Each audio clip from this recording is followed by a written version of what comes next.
Hello, everybody. Welcome to another exciting episode of Witches Movie Coven. Our dear friend, our host, is flying through the air as we speak.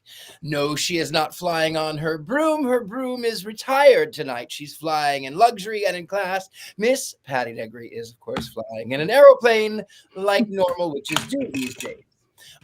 However, we have a lot of other people here with us. We have our standard group. I should say who I am. My first name is Richard-Lael. Richard-Lael is one name, not two. If I were just Richard, I would be a. That is correct. With that, let us begin with the lovely in pink, Miss Heather Green. Miss Heather Green. Hi, I am Heather Green. I am a journalist and covering occult. I am an author of Lights, Camera, Witchcraft. It is the critical guide to a critical history of witches and witchcraft in American television and film. All these films we talk about are often in there. I am also an editor at Llewellyn, and I get to work with lots of wonderful witchy and occult authors there. So that's what I'm doing. And I'm also a Coven member. I'm happy to be here tonight to discuss this movie. Speaking of our coven, let us move right on over to the ever so lovely Ms. Courtney Buckley. That's me. Sorry, I dropped my fidget. I'm Courtney Buckley, Ghostbait on Scared and Alone, Coven member here at our wonderful Coven, and I'm trying really hard not to sink into a deep depression. I'll explain that later. I understand. And with that, today is a very, very special day in the Mankey household. Oh, yeah. Today is Ari's birthday, and I wanted to say happy birthday. I'm sure we'll all say happy birthday, but who better to say happy birthday than the golden boy himself, Mr. Jason Mankey. So those of you who don't know, Ari is my wife, and today is her 29th birthday for at least the 10th time. I can't remember. But she's had a lot of 29th birthdays. We've been married for almost 20 years. I've known her since she was 18, so we've been together a very, very long time. And she's like, get out of the house, go do your show, leave me alone. It's my birthday, I deserve peace. You should be with the movie coven. That would be better for me. So that's where we are. And I'm Jason Mankey. I've written many, many books for Llewellyn. This was my first book, The Witches Athame, from 2016. And I'm just so excited to be back with my coven because last week I was gone and I missed Heather's birthday, and I like Gemini birthdays apparently. Happy birthday, Ari. We miss you. Everyone says happy birthday, Ari. Happy birthday, Ari. We'll see if that works. We all love. And we are, of course, missing Ms. Patty Negri, who is, of course, the hardest working witch in all of show business. I didn't say a little bit more about myself. I guess I should. My first name is Richard-Lael. We already discussed that.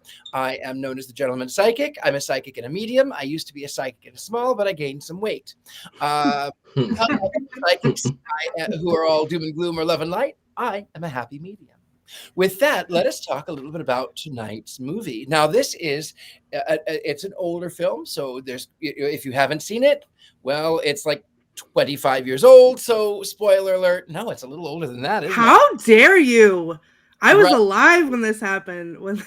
If you haven't seen Not that old. I was 11. If you haven't seen this movie, there are going to be spoilers.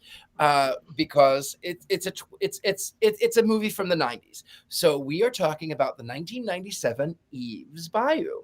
Now, normally, of course, Patty would say a little bit of something, and then she would toss to me for my unbiased synopsis. Now, I'm going to avoid Ms. Courtney Buckley's glance because in this unbiased synopsis, this film takes place in the 1960s in Louisiana. This film, it starts off with an African-American Black family and this little girl who loves her doctor daddy. Her father is a doctor, and she lives in this sort of wonderful 1960s bubble. It's affluent. And Eve's Bayou, as it is explained in the opening, is named after a former slave who this general had come through and was shot and was at death's door. And using voodoo, this slave woman named Eve cured general, and in return, he freed her. And then, of course, it became an affluent area for people of color. And this doctor in the early 1960s, he goes about and he helps a lot of people until they're at this party, and this little girl, her world is shattered. She goes into the barn where they store all of the wine, and she witnesses her father and another woman, well, doing adult things in an adult manner. And when she discovers it, she goes back into the house, and the father has tried to talk her down from this sort of anxiety and the questions of, don't you love mommy, and why would you, what's happening with this, how are you doing this? And he explains to her that things are not always are not always as they seem. And she goes into the room, and she's sort of trying to figure this all out. And she goes into the room, and the older sister tells her, no. What happened was that you went into the barn, you fell asleep, and Daddy was in the barn to get some more wine, and I can't remember the woman's name. She comes in, and Daddy tells her a joke, and she laughed, and they just hugged, and that's all that it was. Well, it turns out that this doctor was a philanderer, and anytime that there were patients that needed to be healed, he had a certain touch that only he could do. In the course of this, the auntie, the sister of the doctor, she is a psychic reader, and it is known that she has seen more than one inside of an asylum, but she is a psychic reader, and she allows this little girl to sit in and listen in on what's happening if she remains quiet. But while they're out and about, they go to this fair where the wife and the sister of this doctor end up by going to this sideshow witch who has the makeup that's a little reminiscent of whatever happened to baby Jane. And in the course of this, the witch tells the wife that in 3 years' time she's going to be happy, but she has to look after her children. So then, of course, not to be outdone, the sister, who is the psychic reader, goes to sit down, and the witch refuses. She says, I'm not, things don't need to be said. And the sister says, well, I've paid you my money, read my fortunes. So the woman says that she sees that there is, that the next person that she marries is going to die. And then at the same time, the sister has this vision of a child being struck by a bus, and they run away. It's all of this craziness. Well, it turns out that the little girl now discovers that that her doctor father is a philanderer, and she's really brokenhearted about all of this.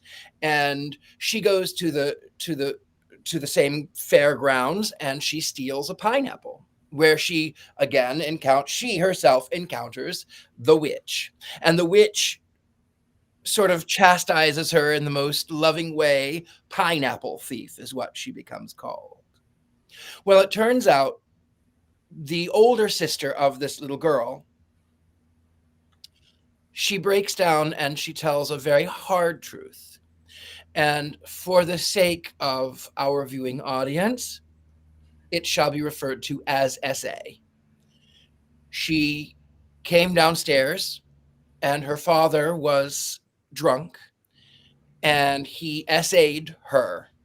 And this makes little Eve, it makes her so angry, because this is my sister. This is someone that I love, and I want this man dead. I want him dead. I can't believe that he would do this. I want him dead. And so she talks to the auntie and says, well, how do you kill somebody with voodoo? And the auntie sister of the doctor says, well, who do you want to kill? And she says, well, this person deserves it, and he's done some really bad things. She says, well, I don't know. I guess they take some of his hair, some of the hair, and they put it in a voodoo doll, I think is what they do. So this little girl, she steals $20 from her daddy's drawer, and she goes back to that fairground where she meets the same witch. And she says, I need to talk to you. And she says, what are you doing here, pineapple thief? What are you doing here? She says, I need to talk to you because I need someone to die. This person deserves to die. And of course, she makes the joke. Is it your auntie? I can't remember the name, but is it your auntie because she deserves to die? No, it's not her. Oh, too bad, she says. So she says, well, I need this person dead because he's done some really bad things and he needs to go. And what do I do? Well, you've paid me and you've given me the hair and we'll make it happen. Come back here on Thursday. She comes back on Thursday and she has other things have come true. And other things have come to light. And she says, I need it back. I need the voodoo doll. I need it back. And she says, he's already dead. I already put it in a wax coffin down by the snakes. You already gave me the hair. You already paid me. The deal's already done. He's already dead. It turns out then that the child runs to go see her father, and another child is injured by a bus, and they think, okay, everything is fine. But that evening, one of the men that the doctor was having an affair with the wife sees them in this bar, and the little girl is there. Daddy, let's go home. Daddy, let's go home. Daddy, let's go home. And this jealous husband shoots and kills this doctor because you were my friend. How dare you do this to me? You're a philanderer. You have taken control over my wife, and I want you dead. So he shoots him. And then at the funeral, the little girl, or after the funeral, the sister says, they find a letter, and it says that was not the way that happened. And the doctor says, no, I did not do this thing. This is the way that it happened from my perspective. This is how it is. And that's the end. It leaves it very vague. Now, I know it's a lot of ins and outs. There's a lot to unpack. But someone who has always the best historical context, always who is a historian, Miss Heather Green, what can you tell us about this film? This film is packed, first of all, and I'll give opinions and all that stuff after. I'm just going to give you 5 quick things that are important to know about this film going in. And first is context. Of course, I love to give context. Then I'm going to talk about the genre that this comes from, Southern Gothic. Then I'm going to talk about the woman director, and that's an important piece. You also have 2 different types of witches or magical people in this, which is important to note. And number 5 is the awards that this film didn't get.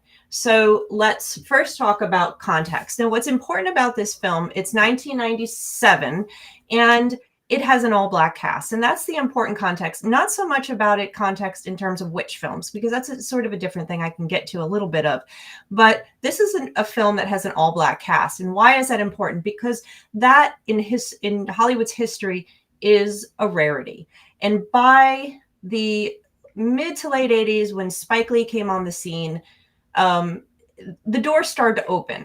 And it wasn't just Spike Lee, but he was one of the he was waving the flag. He helped open doors along with a number of other actors, directors, filmmakers. And so by the 1997, you start to see more of that.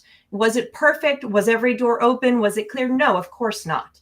But this is one of those films that captures a story from Black culture, from a segment of America that often is not captured in a way like this. And so this is a historic film in those terms. All Black casts were used in Hollywood in the golden era, purposefully, and most of the time the mainstream movies, or they were done by white actors, directors. They had goals. The 70s, we saw Black exploitation and people will say, academics often say that Hollywood finally realized there was a market for this type of film in the 70s, of course, after the Cultural Revolution. But one of my favorite academics likes to say the Wiz killed that because it was so bad, and that it stopped for a while. And then, of course, by the late 80s, you start to see a change. You start to see a reopening of this. This is one of the results of this by the late 90s. And is largely considered an amazing film in that respect. So that's really important. Going on to this Southern Gothic. So Southern Gothic was a literature genre that was really popular. You can think of, I have some examples of it. One of my favorite playwrights is Tennessee Williams. That's Southern Gothic. Also, you have he was Streetcar Named Desire, a movie. We've seen Angel Heart. That was Southern Gothic, that movie. Also Midnight in the Garden of Good and Evil. These films usually bring out they're very eclectic characters. They usually have magic and spirituality in them. Sometimes in this case, you have voodoo. And not always hoodoo, though. It's always some kind of magic or mystical kind of element to it. Obviously the macabre. You also have Southern culture. You also have some nature involved in these films as well. And they're usually very rich, culturally very rich. If a fabric is rich, these are rich like the fabrics, you would think. So, other examples of this would be, we haven't done Beautiful Creatures. Have we done that movie? That's another example of Southern Gothic. And of course, this film was not a novel like some of these other ones are play. This was written, but the writer, who was also the director, pulled from this Southern Gothic tradition. So that is what this comes from, and you can see it with the landscapes and the narrative is just so rich and so textural that you see that coming through, and of course all those other elements. So now I want to go to the director. The director's name is Kasi Lemmons. She is a woman, which in and of itself is notable. You have to always note when we have a female director, because it was so rare. So many of the movies, especially even by the late 90s, so many of the movies we watched were directed by men, created by men, written by men. To have one that was done by a woman, it's notable, and it's very important to see, just outside of gender, it's important to see the person who created the movie, wrote it, directed it, because they always influence it, especially when you have something that's a little bit more indie like this one. It's not completely indie, but something that's a little bit more controlled by the creators than, let's say, Godzilla versus King Kong. So that's always my go-to. So neat to that movie. Just let it alone, Jason. So I need an example. But Kasi Lemmons is also a Black woman. Okay, so you're adding another layer of notability, of importance, to know that she's from Missouri, coming from a perspective that lends itself its own power, its own texture, its own importance, and its own rarity.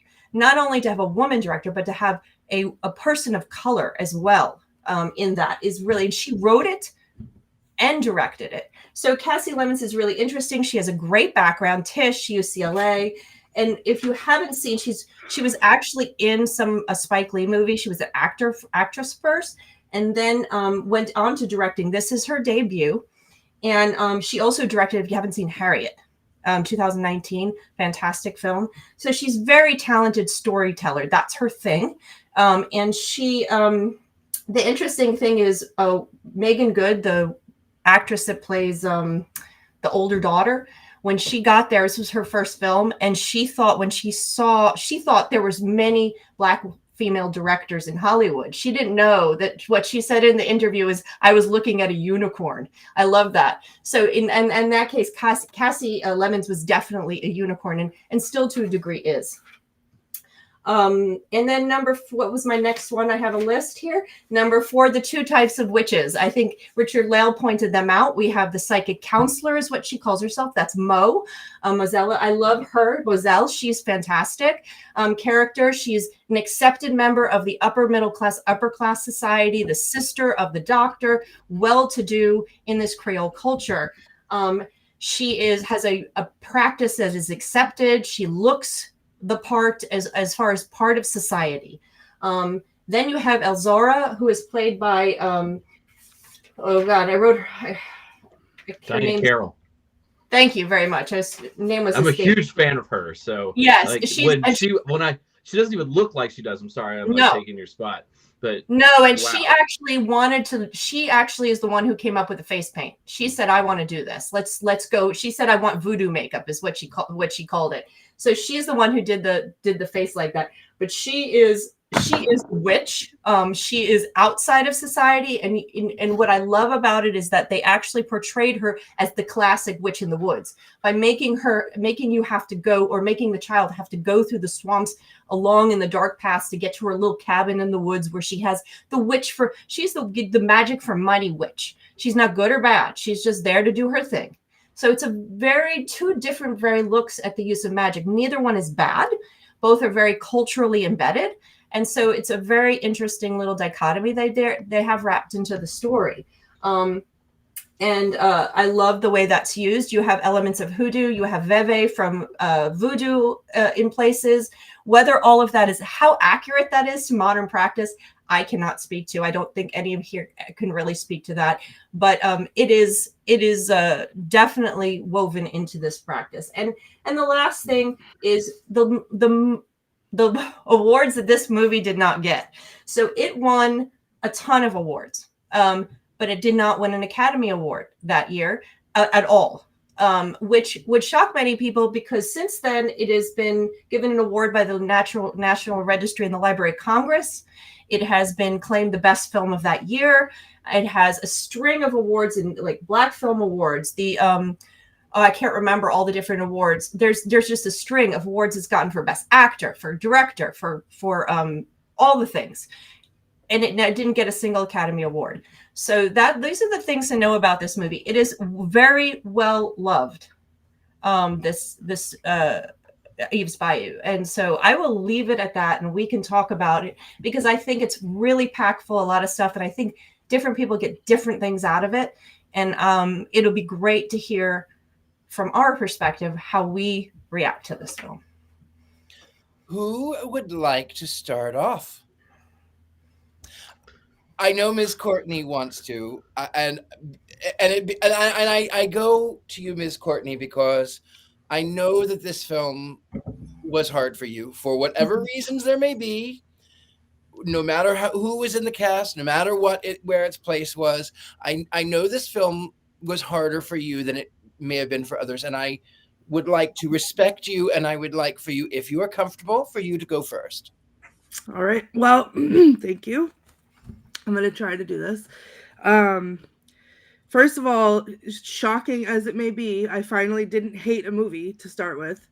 While I was watching it, I thought like it was a little slow, but that fit for the South. Like the South just moves slower, and I love that. The scenery was beautiful. I fell in love with all the characters instantly, and I was actually excited. And then I was watching with my friend, and at some point nothing had happened yet, and we looked at each other and we were like, something's off about that dad-daughter relationship. Something's off. And then I gaslit us. I gaslit our intuition, and I was like, no, that's just our trauma talking. It's not everyone is wrong. But no, it was. And trauma recognizes trauma, I guess. So props to the actors for, like, it was the beginning of the movie that felt that way. And that's pretty powerful. So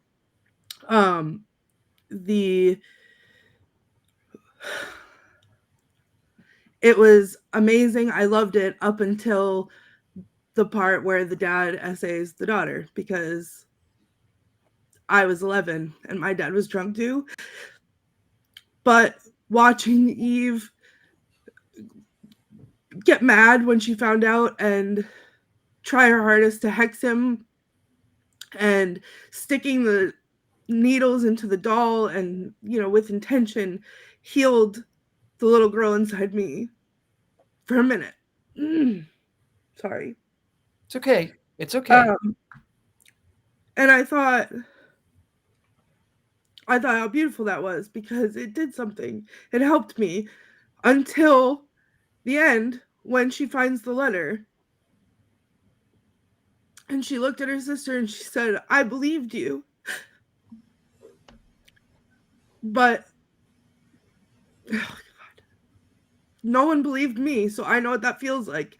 And it was awful to watch the adult responsible for that have their words. I understand how, because that's his daughter that loves him, but to have their words taken, like, of course you would say that. You're an abuser. And it doesn't matter what context you think it was in. She was 14. And that was really hard to watch. And I didn't like the way it ended. I wish that it had ended with, you know, Eve trying to take control. Like, I wish that whole piece had not been there because that was really upsetting. And that brought back a lot for me. As far as, I don't know. I think that's the worst part of the trauma, honestly. Like, what happened to me, but not being believed was the worst part. So that was my experience with this movie. So I don't think that I can love it as much as I did in the beginning. But yeah,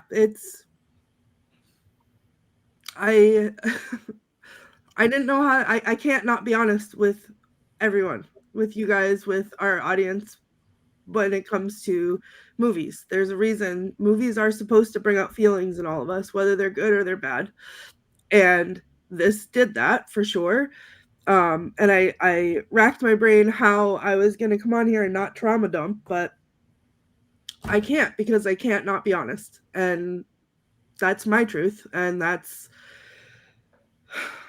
what this movie did to me. And Courtney, I would like to say, first of all, you are so incredibly brave. You are so incredibly brave. And I don't have the words to express how much you are loved. I will say that where I haven't personally experienced that, my mother, who was my best friend, did. And she was 3 when her stepfather did that. And no one believed her. And she kept it a secret until she was 50. And when it came out, everyone denied that was what had ever happened. Mm-hmm. They said, oh, he's a man of God, and he goes to church, and he's a good man, and he's a grandfather, and he would never do that. And then my mother's family disowned her. And she lived to be 83, and they, from 50 to 83, 23 years, they disowned her because how dare you say that about my daddy? And I think that I like that it was ambiguous, that did it actually happen that way? My personal thought is, having seen abusers, of course, what would make an abuser, what would make someone even write that letter in the first place, unless that they were afraid of being caught and went, oh, well, that wasn't me. I didn't do that. Look, see, look how good I am. So I think that the abuse actually did happen. That's my... Well, I think probably the hardest part, if I can just say this last thing, is that it's not even, I want to go back to what I said before. It's not even necessarily the not being believed. It's the not believing yourself, because when people start to question it, and that's exactly what we saw happen. And that, I think, is why it hurt as much as it did, because she has the gift of vision and she tries to show her sister what happened or talk to her sister about what happened. And she goes back and she can't find the memories. And it's that not trusting yourself. And that happened to me. I blocked out because I wasn't believed because of whatever reasons. I remembered bits and pieces, and I blocked out a lot until my dad died, and then I remembered. And the remembering is the worst. So it's almost a blessing that you don't know, but like it's to watch it on screen in front of you. They did a really good job with that. Like the movie was almost traumatizing in and of itself for that reason. I think I just want to just jump in about that last scene and not to take anything away from your read, because we all, like you said, we come to movies, they're pieces of art, and we mediate them the way we are. We can't watch them in any other way. We bring ourselves to pieces of art to take in and to interpret. The end being ambiguous could be read as if they're going to wash away what happened, but I think there's a more nuanced empowerment to it, because they're not washing away the sister's memories. They're washing away the letter, and without that letter, there's no word from him. He has no voice on what happened.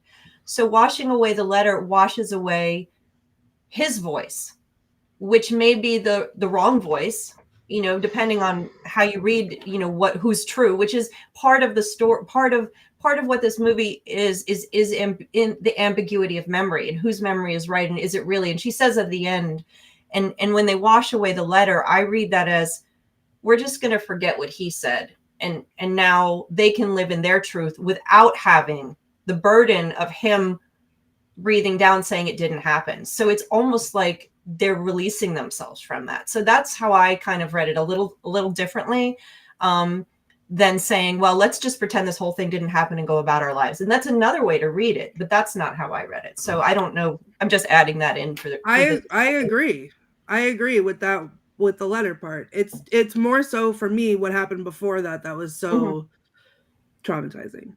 The conflict between the two right before. Right. It's just those, like, I mean, I can talk about what happened to me all day, but it's remembering that I wasn't believed, or that I was told I was lying when I was a kid. I was a kid. Why would I lie about that? Like, I went through a lot before coming out about it, but I've graduated therapy, everybody. I'm fine. It's just a lot. But it's that piece of it that was like so raw that, like, I just didn't know it. Like it dug deep inside me and found that one little frayed nerve that I keep behind glass, and it knocked down the glass, and it gave it a little one of these, and it was just that. Like, I'm glad that they washed the letter. I took it the same way that you did. I'm glad that they washed the letter away. It was before that. It was her gut reaction to, I believed you. Those were hard words to hear. I believed you. And then her trying to recall the memory and not being able to, because, either the trauma's taken it, or you start to doubt yourself and you start to doubt your own memories. But it's the same thing that, in witchcraft, I do with my own intuition, like I did in the beginning of this movie, where you just doubt yourself, and that's where they come from for me. So I don't disagree. And I don't think that it was, I think, who is it? Taya said, I'm glad that they touched on a topic like that, because I feel like society sugarcoats and victim blames too much. Yeah. And thank you for everybody in the comments who's sharing this with us. But it that's true. They did it, and they did it right. They did it in a way, as hard as it was to watch and as uncomfortable as it was to watch. And as much as I'm going to have to just, I don't know what, after we're done here tonight so that I can sleep, it did it in a way that was real. And it felt very real to watch. So that's my hot take, guys. That's why I'm battling depression today. Jason, that's a hard one to follow, but we haven't heard from you. So let's hear from Jason. I was hoping that I would just disappear from the screen. Me and too. I would have to talk the rest of the show, because this is a hard movie to talk about. And I'm watching this movie, and I love Samuel L. Jackson. I mean, I'm a dude who watches a lot of sci-fi movies. Of course, I love Samuel L. Jackson. He's Nick Fury. He's Mace Windu. He's Shaft 2.0. To see Samuel L. Jackson in a villain role, like, breaks me. Like, it's just not what I want to see. And that scene that we're talking about, it just hits so hard. The way it's filmed, the way it's portrayed, every bit about it. And I'm watching this yesterday in my living room, and I'm just like, this cannot be happening. This is Samuel L. Jackson. This does not happen. Right? So This is a great film, but it's hard to tell jokes about. That's for sure. You really can't tell jokes about this movie. Wait till we get to the movie minute. You'll see me flail even harder than I'm flailing right now. Well, you don't have to tell jokes. How did you like it? I thought it was great. I thought it was a great movie. That was beautifully acted. I love the Creole culture that we don't really talk about. We don't really see people of color on the screen very much in movies to begin with. But then to have a culture like Creole culture, which we really don't talk about, to be on screen, I think is even more powerful. And to show these individuals being successful. And as someone who loves the history of magic, to see magic so interwoven into that society, that it's a part of polite society, not just something that exists on the fringes. I think for a group that talks about witchcraft and magic in movies, that was one of my favorite things. And I'll admit, sometimes while I watch these movies, I'm more zeroed in on the magic scenes than anything else, because I often think that's what we're going to end up talking about. But this movie, there's that, and then there's the other parts of it. And it's just so all-encompassing, and it's great. And it's hard for me to say bad things about it, though I hated the score. So there is that. To me, it sounded like a soap opera score, and you have an area with Zydeco, and there's not enough Zydeco in the score. I actually have a joke to say. Oh. So this has nothing to do with the movie, but I think that it's appropriate here. So during the gold rush, 3 men decided that they were going to go from New York to California to make some money in gold. And Jonathan says, I am going to bring the wagons. And Frederick says, I am going to bring the ladies. Only he didn't say ladies. The garden tools. I'm going to bring the garden tools. And so, wait, I got it. Samuel says, okay, well, I'll bring the supplies. And so they get out in the middle of nowhere, and they have their wagons, and they have their ladies, and they're running low on supplies. They say, Samuel, where are the supplies? And Samuel says, supplies, mother.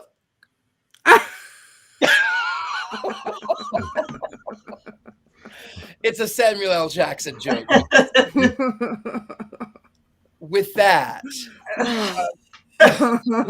I like the garden tools part.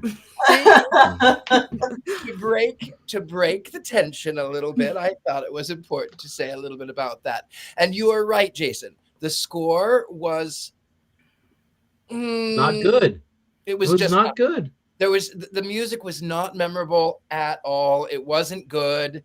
And they could have there's some really amazing music in the 1960s when we talk about the ink spots, things. Yes. They could have Little Richard. They could have actually had some really, really amazing music, even if it was just in the car, even if it was just in the bar, even if it was just in some of these spaces. Some of that really 1960s music would have really made the film much better. Where's the Dixie Cups in Iko Iko, which is actually a chant from Voodoo, which is a real thing, and it became a pop hit in 1962. 1963, and the movie opens when that party, and they're playing some really great Zydeco music in that party, and they never really go back to that. And I probably also wasn't helped. I watched this on Freevee, and this is not the kind of movie that needs commercial interruption. Yeah. I did the same. Yeah, and that was really unsettling. So I think a lot of times too is the music would play and then they would go to commercial, which made the music even more jarring because it made the movie feel like a soap opera in a couple of places to me. And I realized that it wasn't the fault of the film. It was the fault in the way that the movie was being presented. But I still didn't like the music. I pay for a subscription on YouTube so that I don't get any commercials because they drive me crazy. But I also paid for the movie on YouTube. So you used to, we would go down to Blockbuster, and we'd have to get the VHS, and we'd have to, rewind it if we were kind. But I rented it, as they say, on YouTube, which is maybe not the best venue. I watched it on my phone, and I played chess. And so it was like this big, but it was fine. I definitely enjoyed. I thought it was beautifully acted. I thought the costuming was beautiful. I thought the acting was hard, but it was beautiful. It was there were some very powerful truths, and on a magical standpoint, I did love that they did show the two sides of these magical beings. And the one who did the voodoo, she was like, well, you paid me, and you gave me his hair. What do you want? I already did the magic spell. You can't take it back. And that is, I think, so true when it speaks to magic. When you have put your intention out there, it is almost impossible to break a spell that you have already put in motion. You just have to let it weigh its course. And she was really adamant. Do you really want this?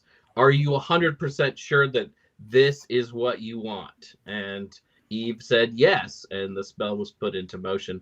I also like the sort of ambiguity of the magic in this film, because Eve sets up her father's death in the shooting by what she tells the school teacher, the jealous husband, and then he puts everything together. So it's like, was it the spell? Was it just her anger at saying something? Or maybe those two things are the same, is another way to look at it. It really can be. When the child was angry enough, the child was practicing witchcraft in and of herself. The little girl was angry, and justifiably so. She was angry. And when you are a little girl of 9 or 10 or 11 or 12, and you are coming into your own, and that's where magic begins. You can't... Also, if you're a little girl of 37 who does hexing, that's something you have to pay attention to and be careful with, because as someone who actively participates, that's my kind of magic, man. Do you Jason, see why none I of wear those, these evil none of eye those will help you. bracelets None of those will help you. on every show, evil eye bracelets. None of them will just to try help to you. counter Courtney. It's like, I gotta put up wards in my house. There's witch bottles everywhere. Everything is about thwarting Courtney's hexes because I dared to say a bad thing about The Killing Tree. Which, by the way, was my idea to watch. So you still owe me for that. So every time that the new game is every time that one of our coven members mentions The Killing Tree on the show, all of the people in the chat need to drink. I suggest buying a big bottle of Jameson before every show, because everything always comes back around to the Killing Tree. Well, okay, so separation. I just want to address. So Haley says all magic comes with a price. Now here's the thing: not in my practice. In my practice, it's I don't do, like, I never got into witchcraft until I let go of that whole like rule of 3 or any of that stuff, because that's not what it is to me. What it is to me, and again, I'll preface this by saying my own personal practice, not everyone else's, my own personal practice. I am not a good witch or a bad witch. I'm the witch for money. I do what needs to be done without the money part. But I do what needs to be done, whatever that is, hexing Jason for opening his mouth, whatever it is. Either way, it's very powerful, but it's not that it comes with a price. It's that once I let go of it, once I've done what I need to do and I've let go of it, I don't have control over it anymore. So what I'm asking for to happen will happen in its own way, whether I contribute to it or not. So just the same as she kind of set that up, like, I have to be very careful what I do. That's why I won't mess with love spells, because I don't need anybody showing up at my door being crazy about it. Like, if I hex somebody with the intention of death, for, let's say, it's not necessarily, I may imagine that, I may mean that, but that's not what happens. The part of them that's causing other people pain dies, or something to that effect, where they become a whole another person. It's the same as the death card in tarot. Doesn't mean actual death, it means change. So it's very right. No, I know, but it's not that's it's not that it costs me any part of myself, because it doesn't. It's almost like calling to justice, and I think it's that little girl inside me that never got it that gives that power. A venting hex, we'll see. I'll work on it. I'm gonna jump in and just say that I absolutely love this film, and I can watch it over and over. The music did not bother me whatsoever. I get so absorbed in the every single character has its own story, its own richness. The acting was amazing. I love the fact that this movie has, as we're talking about Creole culture, an all-black cast that isn't made to put on display of marginalization and all the other subjects that usually we find here. It's a story about people. It's a story about a family. It's a story, and it's just so rich. And I love the fact that how it came to be. I love the fact that the director is the writer of the film, and that Samuel Jackson actually made this happen. It was turned away originally. I mean, and watching this film, you can tell this is storytelling at its best. This is cinematic storytelling at its best. Whether you like the music or not, whatever. This is what I always say is that a film story should lead. Everything else should serve the story. She does this perfectly here. This and just by Courtney's reaction, which was very heartfelt and deep, you can see she did her job. She told a story, a hard story. It was a hard story. A hard story. It penetrated every character. I love Moselle. She's my favorite character in the whole film. Moselle. I love her. I love the actress. I love her dimples. I love the costumes. I could watch this movie probably once a week. This should have won Academy Awards. And probably the only reason it didn't is because it was an all-black cast. And it was beat out by, I believe it was Titanic, or was it Shakespeare in Love? I can't remember. Both are terrible. It was cinematic storytelling at its absolute best. And this is the way I love films to be. Which one? Shakespeare in Love or Titanic, Courtney? Titanic, obviously. Obviously. Too long. The Jason, actual sinking of the Titanic took less time. Oh my Too soon? God. Too soon? Can't make Titanic jokes? Too I soon? thought this movie hurt me. Jason has now officially hurt me worse. Oh. Titanic is an excellent big blockbuster movie. That was historically inaccurate and was a load of... It was very... Doesn't matter. This movie is a better cinematic... It's a better... And I'm going to tell you the thing about Titanic that drives me crazier than anything else is that in first class, they go to tea and she's wearing gloves and you don't do that. You take your gloves off and you set them on the table when you're first class. You don't wear your gloves to tea. It's an irritation of mine. With that, it's qualifying. It's right there. It's qualifying. Listen, you all can have your opinions about Titanic. I'll hear none of them because to me they're all again irrelevant. This movie, I would not know anything about the Titanic if it wasn't for this movie. And I know it's historically inaccurate. That doesn't matter because I was obsessed with this movie and then became obsessed with the actual disaster. And I've learned more about it than anyone should. When I saw the Titanic, I was in a theater that had a leaky air conditioner. So the entire time it was blip, blip, blip, blip, blip, blip, blip, blip. How immersive and what a gift. It was incredibly. Let us go to you, Miss Courtney. Do you have any quotes in this film? I only have a couple because let's face it, I was distracted. Some of the older daughters' jabs at her mom are pretty rough. Yeah.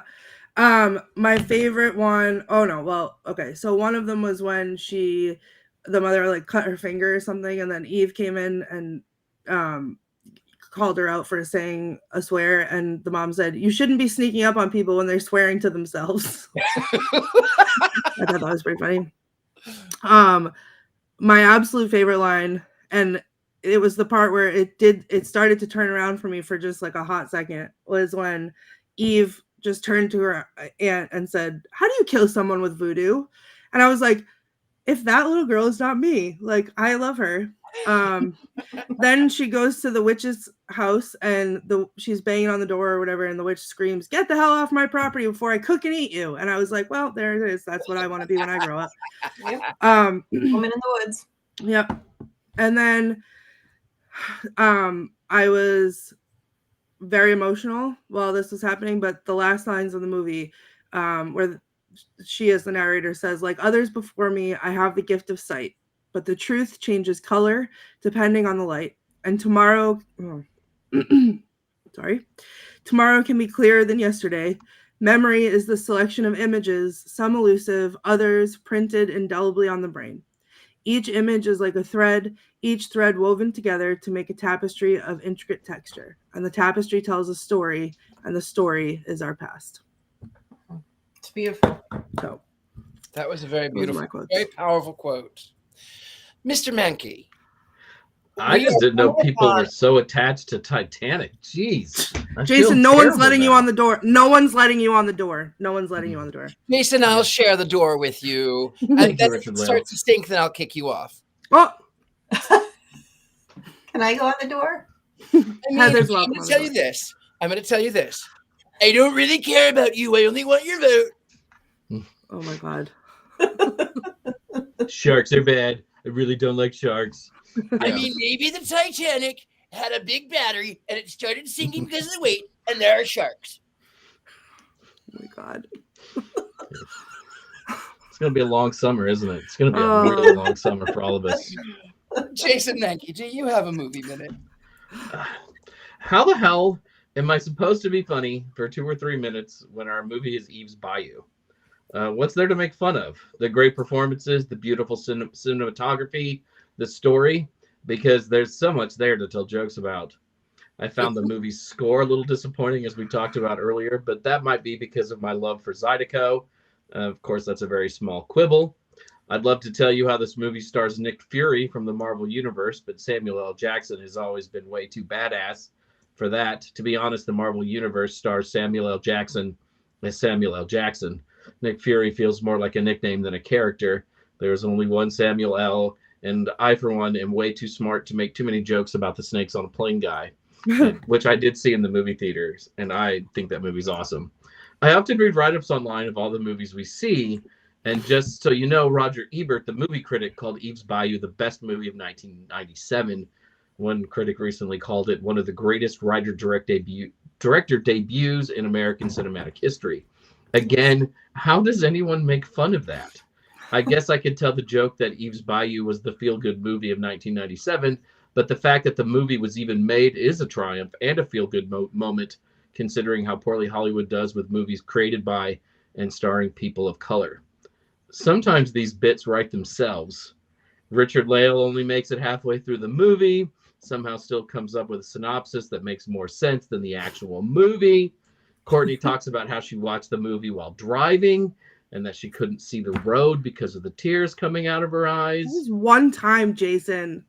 I'll never forget it. While the rest of us groan over a film, Heather will inevitably tell us how much she loves a particular movie, and it's the most important witch movie of the year whenever it came out. And then Patty will admit that she watched the movie on her phone at 2 a.m. because I'm starting to believe that Patty is a literal vampire and only went to Romania to renew her vows to Dracula. It's the only thing that can explain how she can watch movies at 2 a.m. on her phone and has the energy to do the 666 public appearances she does every year. So you just can't make fun of this movie.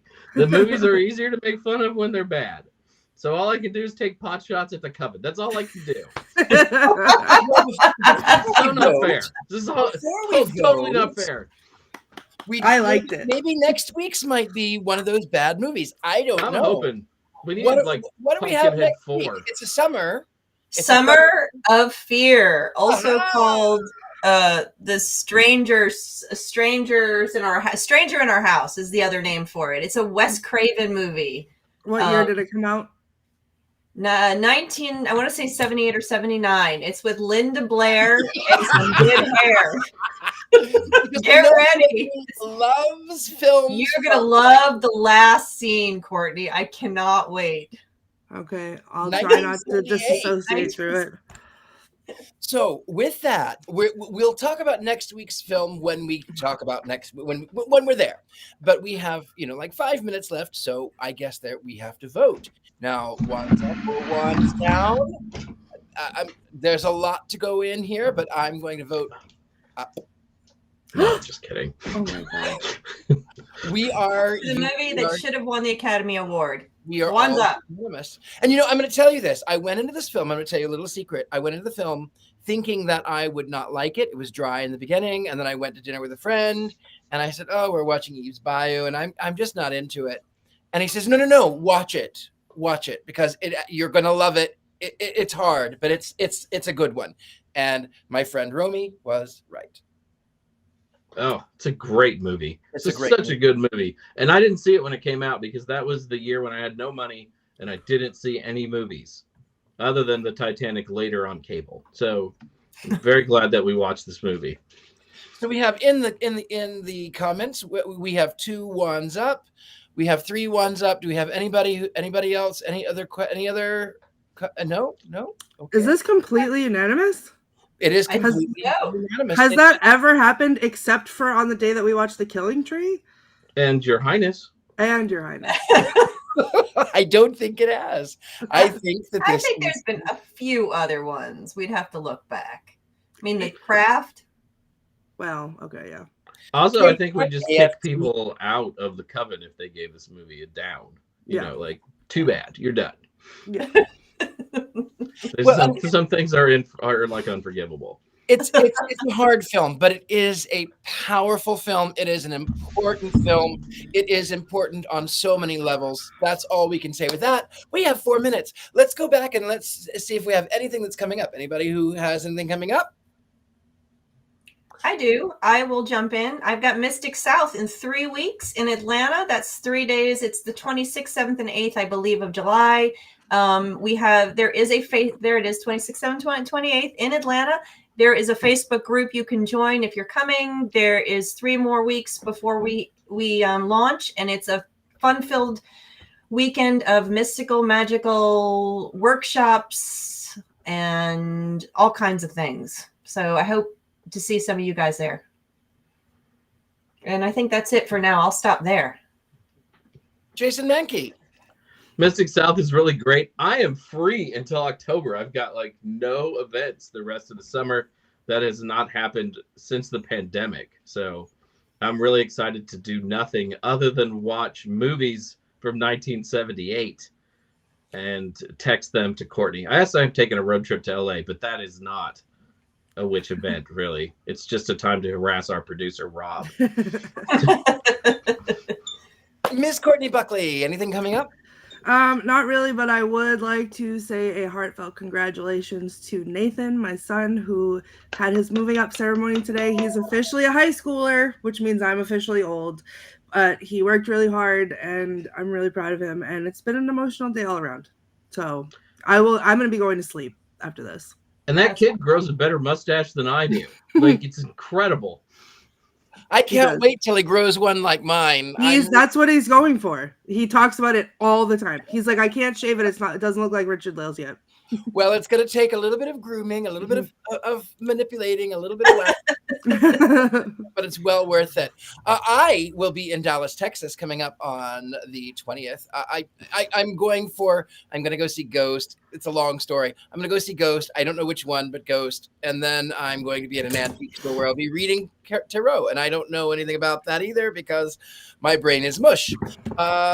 But I am always thegentlemanpsychic.com. I'm so easy to be found. I am a little bit of everywhere.